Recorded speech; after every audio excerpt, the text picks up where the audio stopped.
ఇప్పటి నుంచి అధికార యంత్రాంగం సమాయత్తమైంది. అక్కడికక్కడ రైతాంగానికి సహకరించడానికి అనేక మంది వ్యవసాయ శాఖ అధికారులు, సివిల్ సప్లైస్ కార్పొరేషన్ అందరూ కూడా ఇవాళ పనిచేస్తూ ఉన్నారు. రైతులు రెవెన్యూ డిపార్ట్మెంట్ సహకరిస్తుంది.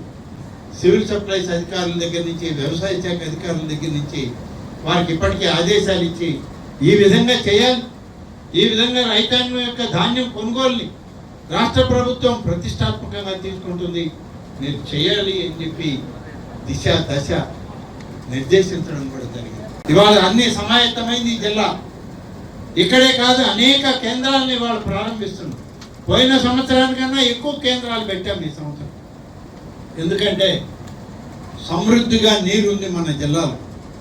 సోమశల రిజర్వాయర్ ఈరోజు కూడా 60 టీఎంసీల నీరు ఎప్పుడు ఉండేది కాదు.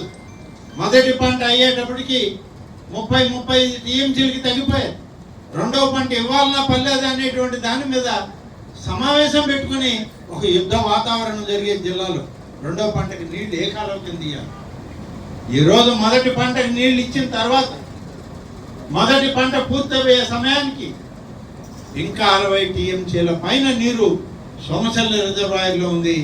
52 టీఎంసీల నీరు తెలుగు గంగ కండలి రిజర్వాయర్లు ఈ రాష్ట్రం మన నెల్లూరు జిల్లాలో ఉందంటే ఇది నెల్లూరు జిల్లా రైతాంగం, రాష్ట్ర ప్రభుత్వం నీటి వాడుకని ఏ విధంగా చేయాలనేటువంటి సమర్థవంతమైనటువంటి నీటిపారుదల వ్యవస్థ సహకరించబట్టే ఈరోజు నెల్లూరులో నీటిని మనం కాపాడుకోగలుగుతున్నామని చెప్పి మీకు మనం చేస్తున్నాం.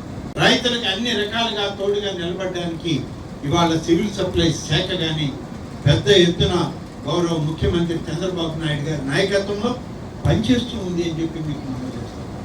ఈ రాష్ట్రంలో ప్రభుత్వం మొదటి ప్రాధాన్యత వ్యవసాయానికి, రైతాంగానికి ప్రథమ ప్రాధాన్యత ఉంది అని చెప్పి నేను మీకు మనం చేస్తాను. అందుకు రైతులు ధాన్యం బస్తాల ముందు నిలబడి కళ్ళనీళ్ళు పెట్టుకున్న రోజు చూశాను.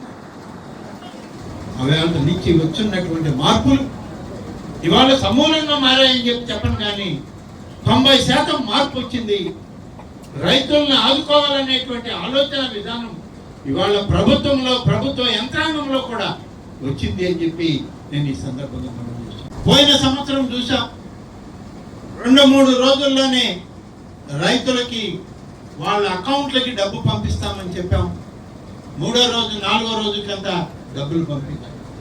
మరి ఈ సంవత్సరం 48 గంటలు అనుకున్నాం, కానీ 24 గంటల్లోనే రైతు బ్యాంక్ అకౌంట్కి డబ్బు పంపించాలన్న నిర్ణయం ఇవాళ మన రాష్ట్రంలో ఉంది.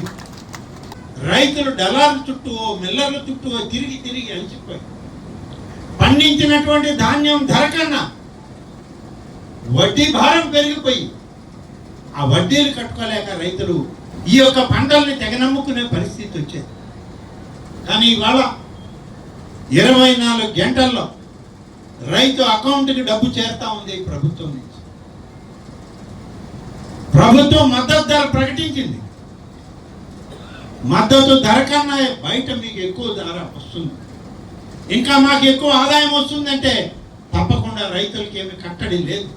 ఇవాళ రైతులకి అనుకూలమైన వాతావరణం తీసుకురావడానికి మీకు ఎక్కువ ఆదాయం రావాలనే కోరిక తప్ప మేము ఎవరితోనూ పోటీ పడాల్సిన అవసరం రాష్ట్ర ప్రభుత్వానికి ఇవాళ లేదు.